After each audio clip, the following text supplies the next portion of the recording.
नमस्कार, मैं हूं अंकुर और आप देख रहे हैं सत्य हिंदी का न्यूज बुलेटिन। एक नजर अब तक की सुर्खियों पर। मई में मणिपुर के जातीय संघर्ष के दौरान मारे गए कुकी जो समुदाय के 7 वर्षीय लड़के सहित 19 लोगों का अंतिम संस्कार 15 दिसंबर को राज्य के कांगपोकपी जिले में किया गया। पीड़ित परिवार के सदस्य उन सैकड़ों लोगों में शामिल थे जो जिला मुख्यालय कांगपोकपी से लगभग 20 किलोमीटर दूर फैजांग गाँव में सामूहिक दफन में शामिल हुए। दफनाने का आयोजन जिले में सक्रिय कुकी नागरिक निकाय आदिवासी एकता समिति द्वारा किया गया। ये 19 शव उन 60 शवों में से एक थे जिन्हें गुरुवार को राज्य की राजधानी इम्फाल के 2 मुर्दा घरों से एयरलिफ्ट किया गया था। अन्य 41 को चुराचांदपुर जिले में ले जाया गया, जहां अगले सप्ताह अंतिम संस्कार किए जाने की संभावना है। मध्य प्रदेश, छत्तीसगढ़ और राजस्थान की हार ने विपक्षी इंडिया गठबंधन के सहयोगी दलों को कांग्रेस को दबाव में लेने का मौका दे दिया है। जबकि कांग्रेस के नेता सोच रहे थे इन तीनों राज्यों और तेलंगाना जीतने के बाद इंडिया गठबंधन में कांग्रेस का नेतृत्व और दबदबा स्वीकार कर लिया जाएगा और सीट बंटवारे में सहयोगी दल झुककर नरमी से बात करेंगे। लेकिन अब सहयोगी दलों ने अपना दबाव बढ़ा दिया है।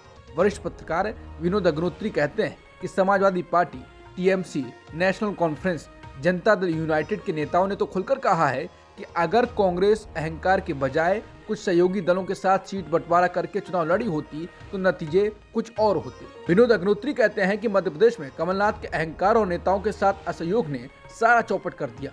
जिला स्तर के कांग्रेस नेताओं ने चुनाव शुरू होने से पहले ही ये कहना शुरू कर दिया था कि जनता में कांग्रेस के प्रति सकारात्मकता और सहानुभूति के बावजूद पार्टी प्रचार और संपर्क में पिछड़ती जा रही है। खुद कमलनाथ जहां दिन में बमुश्किल एक सभा करते थे, वहीं शिवराज सिंह चौहान 12 से 15 सभाएं कर रहे थे। हालांकि राजस्थान में विनोद अग्निहोत्री अशोक गहलोत की उतनी बुराई नहीं करते हैं। वो कहते हैं कि पूरा चुनाव अशोक गहलोत के भरोसे लड़ा गया, जबकि मोदी की छवि के सहारे चुनाव लड़ने वाली भाजपा ने अपने तमाम अंदरूनी झगड़ों के बावजूद राज्य स्तर पर सामूहिक नेतृत्व को अपनी ताकत बना लिया। वो कहते हैं कि अशोक गहलोत को इसका श्रेय दिया जा सकता है कि अपनी सरकार की योजनाओं और सघन प्रचार के बल पर उन्होंने कांग्रेस को मुकाबले में तो ला दिया, लेकिन रणनीति में कमजोर साबित हुए और जीत से चूक गए, क्योंकि चुनावों में मुद्दों और प्रचार के साथ साथ रणनीति का भी विशेष महत्व होता है। लोकनीति CSDS के सर्वे के मुताबिक आम नागरिकों के नजरिए से बेरोजगारी एक बड़ा मुद्दा है। सर्वे में अलग अलग राज्योयों को लेकर आंकड़े बताए गए हैं कि कहां कितने लोग मानते हैं कि हाल में पिछले 5 सालों में बेरोजगारी बढ़ी है। सर्वे के मुताबिक पंजाब में 85% मानते हैं कि 5 सालों में बेरोजगारी बढ़ी है, उत्तर प्रदेश में 78%, उत्तराखंड में 85%, गुजरात में 88%, गोवा में 83%, हिमाचल प्रदेश में 90%, कर्नाटक में 44%, MP में 54%, राजस्थान में 43%, छत्तीसगढ़ में 49%, तेलंगाना में 69%। हालांकि लोगों का कहना है इन सब मुद्दों पर भी हिंदुत्व भारी पड़ेगा।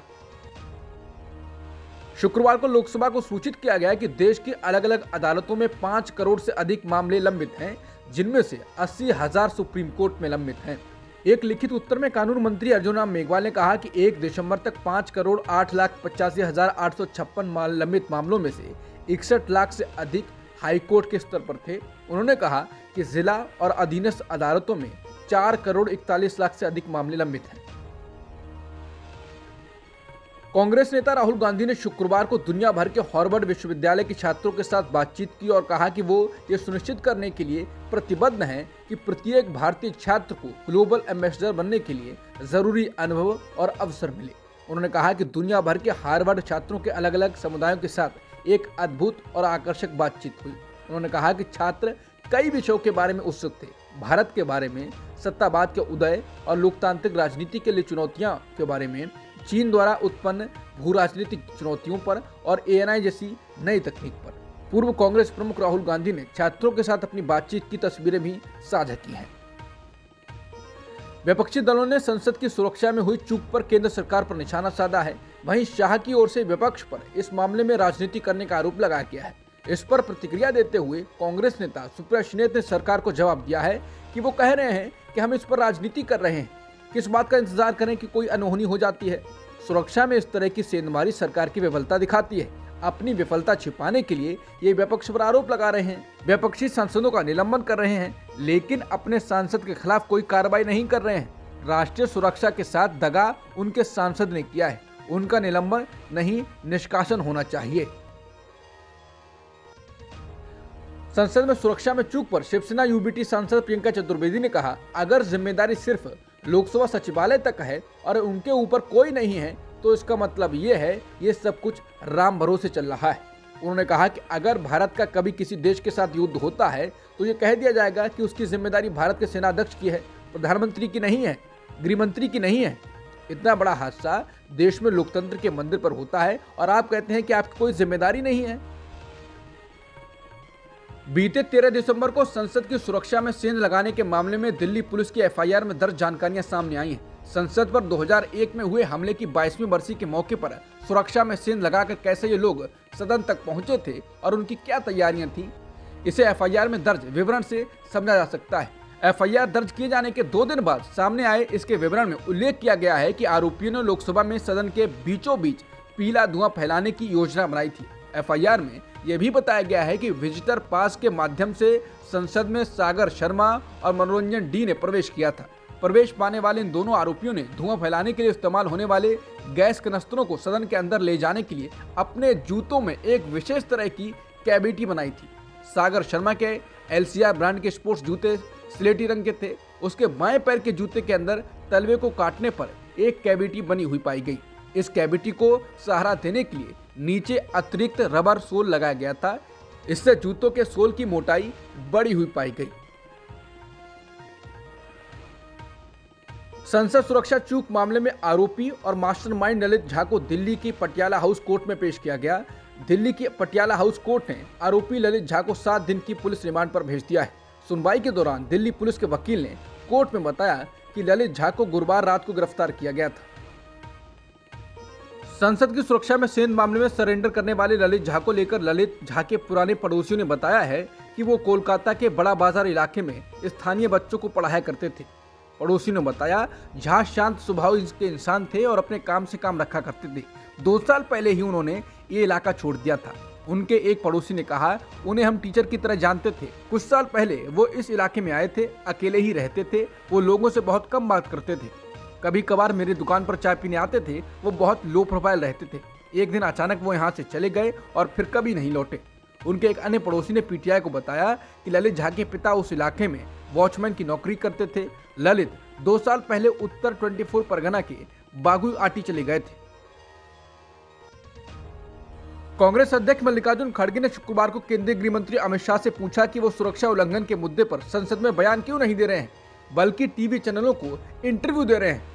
उन्होंने ये भी पूछा कि क्या संसद उल्लंघन पर सवाल पूछने वाले सांसदों को अवैध रूप से निलंबित करना न्याय है। खड़गे ने पूछा, संसद और उसके सांसदों की सुरक्षा में भारी चूक पर विपक्षी सांसदों को अवैध रूप से निलंबित करना किस तरह का न्याय है। लोकसभा की सुरक्षा में सेंध पर कांग्रेस सांसद प्रमोद तिवारी ने कहा, सरकार जिम्मेदार है, पद खाली पड़े हैं। केंद्रीय गृह मंत्री सदन के सामने बयान नहीं दे रहे हैं, ये सदन की अवमानना है। इसके खिलाफ आवाज उठाने वालों को निलंबित किया जा रहा है और पास जारी करने वाले सांसद के खिलाफ कोई कार्रवाई नहीं की जा रही है। संसद की सुरक्षा में चूक की घटना पर शिवसेना यूबीटी सांसद संजय राउत ने कहा, केंद्रीय गृह मंत्री अमित शाह को देश को बताना चाहिए कि इसमें क्या राजनीति है। बीजेपी ने शुक्रवार को कहा कि उत्तर प्रदेश में बिहार के मुख्यमंत्री नीतीश कुमार की रैली फ्लॉप शो होने वाली थी। इसे देखते हुए जनता दल यूनाइटेड ने कार्यक्रम रद्द कर दिया है। दूसरी तरफ जेडीयू का कहना है कि योगी आदित्यनाथ की सरकार ने रैली करने की इजाजत नहीं दी। हालांकि बीजेपी ने जेडीयू के इस आरोप को खारिज कर दिया है। बता दें, नीतीश कुमार की ये रैली उत्तर प्रदेश के रोहनिया विधानसभा क्षेत्र में 24 दिसंबर को होनी थी। रोहनिया प्रधानमंत्री मोदी के लोकसभा क्षेत्र वाराणसी के अंदर आने वाली सीट है। एक दिन पहले जनता दल यूनाइटेड ने यह दावा किया था कि स्थानीय प्रशासन ने रैली की इजाजत देने से इनकार कर दिया था, इसलिए वो ये कार्यक्रम आयोजित नहीं कर पा रहे हैं। बिहार के पूर्व डिप्टी सीएम और सांसद सुशील कुमार मोदी ने समाचार एजेंसी पीटीआई से कहा, जेडीयू को ये एहसास हो गया था कि रैली में कम लोग आएंगे और ये एक फ्लॉप शो होने जा रहा है, इसीलिए उन्होंने ये रैली रद्द कर दी। उत्तर प्रदेश के सोनभद्र में बीजेपी के स्थानीय विधायक रामदुलारे गोंड को एमपी एमएलए कोर्ट ने बलात्कार के एक मामले में 25 साल की सजा सुना दी है और 10 लाख रुपए जुर्माना लगाया है। 3 दिन पहले दोषी करार दिए जाने के बाद ही रामदुलारे को हिरासत में ले लिया गया था। सोनभद्र के पुलिस अधीक्षक यशवीर सिंह ने बीबीसी से बात करते हुए कहा, साल 2014 में सोनभद्र की मयूरपुर थाने में पोक्सो एक्ट के तहत रामदुलारे के खिलाफ मुकदमा हुआ था। इसकी पूरी विवेचना थाना स्तर पर की गई और सबूत अदालत के समक्ष पेश किए गए। अब माननीय अदालत ने विधायक को दोषी करार दिया है। उन्हें 3 दिन पहले ही हिरासत में ले लिया गया था। अदालत ने आईपीसी की धारा 376 व 201 के तहत विधायक को 12 दिसंबर को दोषी करार दिया था। इसी दिन उन्हें हिरासत में ले लिया गया था। मध्य प्रदेश, राजस्थान और छत्तीसगढ़ जीतने के बाद बीजेपी ने जो सीएम बनाए थे उनको लेकर लगातार चर्चाएं चल रही हैं। कहा जा रहा है कि बीजेपी हाईकमान ने इन तीनों राज्यों में सीएम और डिप्टी सीएम काफी सोच समझकर बनाए हैं, जो राजनीतिक पंडितों के लिए काफी आश्चर्य वाला रहा है। लेकिन तीनों राज्यों में सीएम पद का चयन आश्चर्य से ज्यादा रणनीतिक है, जिसका उद्देश्य और संदेश संबंधित राज्य की राजनीति से कहीं आगे दिखाई दे रहा है। इंडियन एक्सप्रेस के अनुसार सीधे शब्दों में कहें तो 3 मुख्यमंत्रियों के लिए भाजपा की पसंद सिर्फ मध्य प्रदेश और राजस्थान में जाति संतुलन या छत्तीसगढ़ में आदिवासी वोटों को मजबूत करने तक सीमित नहीं है। छत्तीसगढ़ के लिए एक आदिवासी मुख्यमंत्री विष्णुदेव साय का एक चयन पूर्ण मास्टर स्ट्रोक बताया जा रहा है।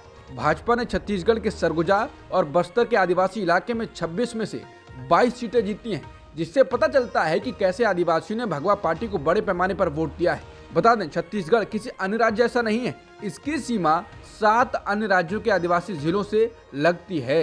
इंडियन एक्सप्रेस ने कहा है कि ऐसे में कहा जा सकता है कि बीजेपी हाईकमान की अब सीधी निगाह लोकसभा चुनाव 2024 पर है, क्योंकि अनुसूचित जनजातियों के लिए 47 लोकसभा सीटें आरक्षित हैं। उनमें से 40 पूर्वोत्तर राज्यों के बाहर हैं।